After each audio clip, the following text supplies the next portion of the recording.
Bonjour. Alors on est sur une conversation Sur un banc, Gaïa Compagnon, Minagol. sur un banc, comme on voit dans la Merci, nature. au cas où. Ouais. Et on, on avait envie de partager avec vous nos réflexions en fait sur cette retraite de femmes qui arrive fin août. Et c'est la 8e. 8e. Même on n'a pas vu le temps passer. Et il faut reconnaître que la première fois, on ne pensait pas qu'on renouvellerait. À chaque fois, je crois qu'on ne croit pas qu'on va renouveler. Non mais c'est vrai. Parce que tout change aussi maintenant. Si tu regardes la première qu'on a faite du coup il y a 7 ans, 8 ans. Et maintenant, quand on regarde comment est-ce que là même on est en train d'aborder, de commencer à regarder que va être cette retraite femme, ça n'a rien à voir. Enfin, ça n'a rien à voir. Il y a une base qui reste là. Mais il y a déjà eu beaucoup de changements même dans le monde, en fait, au niveau de la femme, des hommes, de tout le monde, qui fait qu'à chaque fois, pourquoi est-ce qu'on se dit est-ce qu'on va refaire? Parce qu'il y a juste quelque chose de nouveau aussi qui est prêt maintenant. Et puis je crois qu'en fait cette envie, elle est renouvelée tous les ans. On ne sait jamais si on va renouveler. Mais je crois qu'en fait, moi ce qui m'anime, c'est quand je vois les personnes au début puis à la fin de la retraite. Et même ça me touche parce que des fois je comprends même pas comment ça a été possible qu'en une semaine, il y ait autant d'éclat. Et ce que je crois, enfin, c'est pas ce que je crois, ce que j'en suis sûre, c'est que c'est cette immersion, elle permet en fait non pas de changer, mais de révéler en fait ce que nous sommes vraiment, c'est-à-dire la joie. La joie, la pétillance, la vibrance, enfin voilà. Et c'est pas normal en fait d'être dans un monde où les gens sont tellement tristes, stressés, anxieux, angoissés, et se sentent coupables en fait d'être heureux. Et moi, je dirais que ma contribution, je ne sais pas toi comment tu le vois toi, ma contribution moi sur cette terre, c'est de me dire, mais comment, tu sais, activer, toi, tu sais, un peu comme les poupées que tu retournes la clé, tu vois, comment réactiver le feu. Tu sais, c'est un peu comme si tu vois toutes ces personnes, il y a une braise qui est là et tu la sens, elle est là et tout. Et puis au-dessus, il y a eu tellement de blessures, d'abus, de conditionnement, ouais, c'est ça. Et puis notamment aussi des projections énormes quand même par rapport à l'homme. Et je me dis, ouais, mais si on arrive, ne serait-ce que pendant une semaine, à permettre à ces femmes d'un coup de faire tomber en fait. Et là, en fait, on l'a vu, on a animé une retraite mixte avec des hommes. Et c'était quand même magnifique de voir comment les projections sont tombées. Parce qu'évidemment, les hommes qui sont venus à cette retraite, c'était pas les hommes que les femmes, elles avaient intériorisés comme étant ceux qu'il fallait surtout pas rencontrer et plus jamais rencontrer. C'était des hommes qui, comme elles, avaient un désir de s'ouvrir à une réconciliation en fait du féminin et du masculin. Alors on va dire, mais pourquoi les femmes? Parce qu'il y a 7 ans, enfin on va dire 8 ans maintenant, il se trouve qu'on était en train d'animer une formation qui n'était pas réservée aux femmes, il y avait que des femmes. Et d'ailleurs, je voudrais quand même signaler que dans tout ce qui est développement personnel, spirituel, etc., il y a une majorité de femmes. Et ça aussi, c'est une des raisons, parce que la femme, elle est juste un petit peu plus prête, en tout cas, elle était, peut-être que maintenant ça va changer, justement, c'est ce qu'on espère, mais à s'épancher, à oser, à dire, à s'exprimer, à aller dans sa vulnérabilité, à une remise en cause qui ne détruit pas, j'ai envie de dire, son image. C'est comme si c'était plus facile quand même, parce que les femmes entre elles, elles sont quand même beaucoup naturellement dans la confidence. Alors oui, et en même temps, pour moi, je me rappelle, c'était hyper intéressant parce que la première fois, il y avait beaucoup de femmes qui ont exprimé pendant le stage. Je pensais pas qu'on pouvait avoir, enfin, il y en a qui se disaient, ça va être des blablabla. Enfin, même on voyait que les femmes avaient des projections sur les femmes c'est que du tadada et papote, nanana, que c'est en fait un peu sur la superficialité. Et alors qu'en fait, on est dans un espace mais tellement profond parce que au-delà que c'est des femmes entre elles, c'est des êtres entre eux, entre elles. Et qui se retrouvent en fait pour changer leur vie, comment dire, enfin, j'avais été hyper intéressée de voir les idées qu'on avait justement sur comment les femmes sont entrées. Parce que parfois, on peut dire que même, c'est pas que de la complicité, et parfois, il y a C'est vrai. de l'envie, des mesquineries. Bon, après, dans l'espace où on est là-bas, c'est absolument pas ça, du coup. C'est vrai qu'il y a un grand espace, je pense qu'on crée un grand espace de confiance et qui permet justement d'aller dans cette vulnérabilité et qui permet d'aller justement exposer tous les trucs qu'on justement peut-être dans le quotidien on va pas aller regarder parce que je sais pas, il peut y avoir de la honte, etc. Donc ouais, en fait c'est pour devenir plus sain, c'est pour devenir plus saine en fait. Et quelque chose justement que moi j'avais trouvé malsain, c'est que la première fois quand on a eu l'idée de faire la retraite femme, c'est justement on a été entouré de cette femme qui parce qu'on voilà, qui se dit oh, mon Dieu, mais tu vois Mina, t'es magnifique, enfin je te trouve incroyable, sincère. Et après, quand ça vient à leur tour de dire... Et puis elle le disait à toutes. À toutes. Voilà, mutuellement, c'est ça. Moi, je regarderai cette image. Elle se disait, mais tu sais, en feedback final, mais tu sais que tu es magnifique. Puis à un moment donné, on a eu l'idée de dire, mais toi, tu te trouves magnifique. Et là, tout d'un coup, il y a le... non, c'est comme si tout d'un coup, genre, ah non, c'est pas ok, c'est pas autorisé de dire que moi je suis magnifique, que je me trouve incroyable. C'est même pas autorisé, c'est qu'elle le pensait pas. Ouais, mais elle ne pensait pas qu'elles étaient magnifiques. Mm. Et moi, je sais que c'est ça qui m'a touchée. Je me suis dit, ouais, mais comment on en est arrivé là. Ça a été la phrase. Et à ce moment-là est née la retraite de femmes assises. Parce qu'on s'est dit, qu'est-ce qu'on peut contribuer, qu'est-ce qu'on peut faire pour qu'on puisse oser justement se trouver magnifique. Donc, ouais. Oui, sans arrogance. En fait, souvent, les gens pensent que si on dit qu'on est magnifique, c'est se vanter, c'est de l'arrogance, etc. Non, je parle pas de ça. C'est vraiment reconnaître que, en tant que, de toute façon, création de la nature, je veux dire, comme tout ce que la nature a créé, dans tout ce que l'univers a créé, nous sommes des êtres sacrés. Et ce côté sacré, tout d'un coup, il n'existe plus. On devrait tous s'incliner les uns devant les autres, un peu comme ce namasté qui dit je reconnais l'être magnifique que tu es, ou je reconnais le divin qui est en toi, et je m'incline devant, comme je m'incline en moi.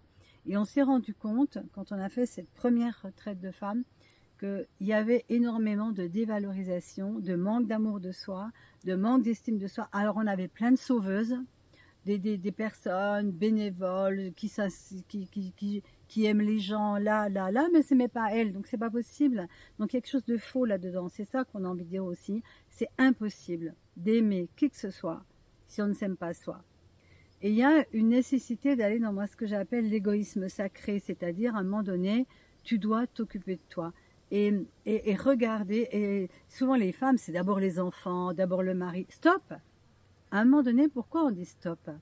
Parce que quand tu donnes, il n'y a plus rien à donner. C'est-à-dire que c'est comme une jarre qui se déverse. S'il n'y a plus d'eau qui la remplit, eh bien à un moment donné, elle n'a plus rien à donner. Donc en fait, la priorité, c'est vraiment se donner à soi la nourriture, l'amour, l'estime de soi aussi, qui est notre nature profonde en fait. Ce n'est pas normal de ne pas s'aimer. Et c'est une illusion de croire qu'en aimant les autres, parce qu'on ne s'aime pas, on va être dans l'amour. C'est pas de l'amour. Et ça, c'est quelque chose qu'on a vraiment découvert dans nos premières retraites, qu'il fallait faire tomber tous ces masques de t'es pas bien, t'es ci, t'es moche, t'as pas fait ci, t'as pas fait ça. Enfin ce carcan de conditionnement, d'endoctrinement que nous avons tous reçu, hommes et femmes. Là, ça n'appartient pas qu'aux femmes. Sauf que là, la femme qui sait, la femme, c'est la mère aussi.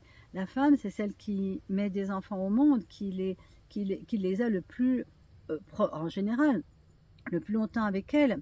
Si elle n'a pas l'estime, l'amour d'elle-même, qu'est-ce qui va se passer? C'est continuer de reproduire. C'est pour ça que la femme, elle a un élément tellement important du changement de ce monde. C'est incroyable, une femme qui s'épanouit, qui rayonne, mais elle le déverse autour d'elle. Elle montre l'exemple, du coup, aussi aux enfants, aux filles, de qu'est-ce que c'est de s'honorer. Et du coup aussi, ça va nous éviter de tomber dans des relations toxiques. Et les relations toxiques, c'est partout, pas que les relations de couple, mais de se retrouver dans des situations, dans les relations au travail ou au quotidien, qui fait que sont toxiques. Exactement, et c'est de ça dont on s'est rendu compte aussi, puisqu'évidemment, dans les partages, on s'est rendu compte que beaucoup de femmes acceptaient des situations en trouvant que c'était normal, parce que j'aime, parce que oh là, c'est mon rôle. Et non, tout d'un coup, on s'est rendu compte que c'était important de montrer que non, ce n'est pas normal d'accepter tout et n'importe quoi. Et que la première personne à protéger et à honorer, c'est soi. Et ça a été vraiment... toutes les retraites, elles ont évolué dans ce sens-là. Et d'amener, en fait, d'arriver à une complicité, à une joie partagée, à oser raconter tous ces moments où on se fait du mal aussi, puis de se rendre compte que les autres, eh bien, sont un peu logés parfois à la même enseigne, pas toujours, parce qu'on a eu aussi plusieurs générations, on a eu des grands-mères, des mères, des filles, des petites filles, enfin, tout le monde est concerné, en fait, par la retraite de femmes, et aussi, donc, il y a des mises en situation qui ont permis d'aller au-delà de ce qu'on imagine.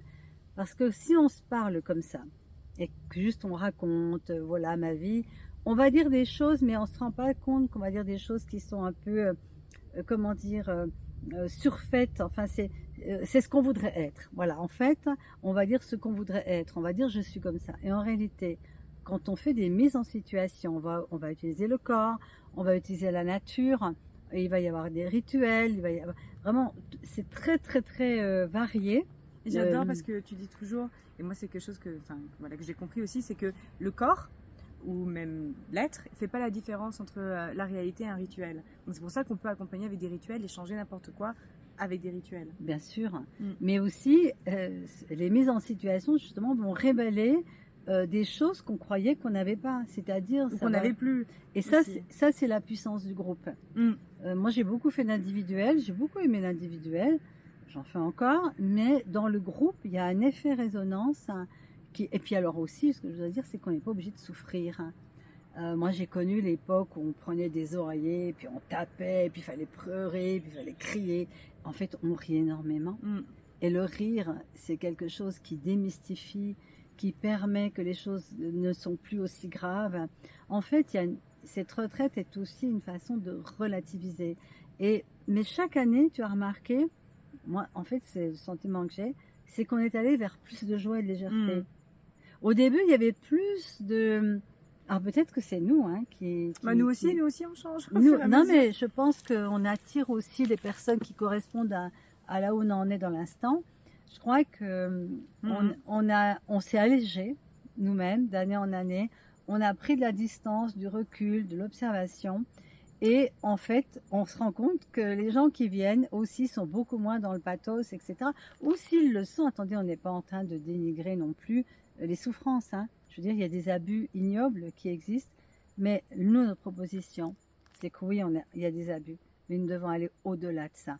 Et dans cette semaine, on se rend compte que malgré tous les abus qu'il y a pu avoir chez les unes, chez les autres, eh bien, il n'y a pas besoin d'aller creuser, d'aller nettoyer. La dernière fois, il y a une personne qui disait, oui, il faut que j'aille regarder toutes mes blessures et tout. Non, tu n'es pas obligé d'aller regarder toutes tes blessures. Attends, depuis la nuit des temps. Non, tu peux t'élever au-dessus de tes blessures.